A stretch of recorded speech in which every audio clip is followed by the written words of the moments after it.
আমার নাম হচ্ছে মোহাম্মদ শ্রাবণ ইসলাম। আমি ভিকটিমের স্বামী।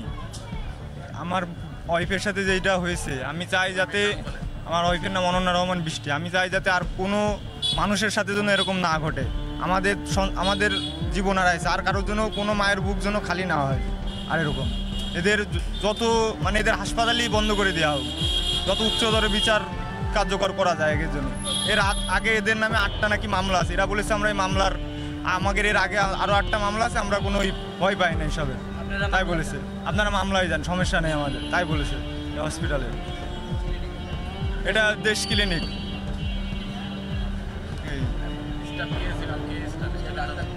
ডাক্তার ছিল হচ্ছে শান্তা ইসলাম, আর আমাদের যে দালালি করে নিয়ে আসে ওটা হচ্ছে রেনু, এখানকার নার্স না আয়া। জি, রেনু নামে। ওটার বাসা হচ্ছে ধর্মতলা কদমতলা হেসারি পাড়ায়। উনি আমার শ্বশুরবাড়ির লোকজনরে ব্রেন ওয়াশ করে করে এখানে আছে। ওনার কারণে হচ্ছে আমার ওয়াইফের এই অবস্থা হয়েছে, মারা গেছে। আমরা যদি ওই সময় ট্রিটমেন্ট করতে পারতাম ইবনে সিনা আইসিইউতে, তাহলে এত সমস্যা হতো না। উনি বলেছে যে ইবনে সিনায় ডাক্তার ভালো না, আসে না, দেরি হয়, রুগী ট্রিটমেন্ট হবে না, এসব আমাদের বলেছে যে খুলনায় নিয়ে যেতে হবে। তো ওই সময় আমার বহুত চিল্লাচ্ছে ব্যথায়। সিজার করানো যখন ইঞ্জেকশন অবাস করা ইঞ্জেকশন দেয় তখন তো ব্যথা পায় না, আমরা যতটুকু জানি। উনি সিজার করার সময় চিল্লাচ্ছে, সিজার করার পরে বাইরে নিয়ে আসে, ওই সময় বলতেছে যে আমার পেটের মধ্যে জ্বালা পোড়া করতেছে, ব্যথা হচ্ছে, এই হচ্ছে। আমরা মনে করছি যে প্রথমবার সিজার করছে এই জন্য। পরের দিন 10 ঘন্টার মধ্যেই ওর পুরো শরীর ফুলে গেছে, চোখ মুখ সারা শরীর হলুদ হয়ে গেছে। এবার বলতেছে যে ব্লাড দিলে ঠিক হয়ে যাবে। আর ব্লাড দেওয়ার পরে আরও অবস্থা খারাপ হয়ে গেছে। এবার একাধারে সেলাইন দিয়েই যাচ্ছে, পরপর একটা সেলাইন শেষ হওয়ার পরে একদিনে 5-7টা সেলাইন দিয়েছে। ওই পানি পুরো লিভারে জমে লিভার নষ্ট হয়ে গেছে ওই পানির কারণে। পুরো শরীরের ভিতরে পানি, কোনো রিপোর্ট আসতেছে না। শুধু গাজী মেডিকেলে যে রিপোর্ট করেছি খুলনায়, ওখানে দেখা গেছে যে পেটের মধ্যে কোন শিরা কেটে ফেলছে, নালি কেটে ফেলছে। ওই কারণে ব্লাডিং হয়ে পেটের ভিতরে ব্লাড জমে গেছে, এই জন্য পেশাব হচ্ছে না। আজকে আমরা দেশ ক্লিনিক অভিযান চালাইলাম এবং গত বৃহস্পতিবার এখানে একটা পেশেন্টের অপারেশন হওয়ার পরে অপারেশন জটিলতায় তাকে পরবর্তীতে রিফার করা হয়েছে খুলনাতে এবং ঢাকাতে, এবং পেশেন্টটা মারা যায়। আমরা এখানে আসলাম, এসে দেখলাম যে আসলে এখানে যে অপারেশন করছেন যে ডাক্তার, উনি কোনো বিশেষজ্ঞ ডাক্তার না। আসলে বিশেষজ্ঞ ডাক্তার ছাড়া এই ধরনের অপারেশন করার কোনো অনুমতি নাই। আমরা যখন একটা হাসপাতালের অনুমতি দিই, সেইখানে আমরা দেখি যে বিশেষজ্ঞ ডাক্তার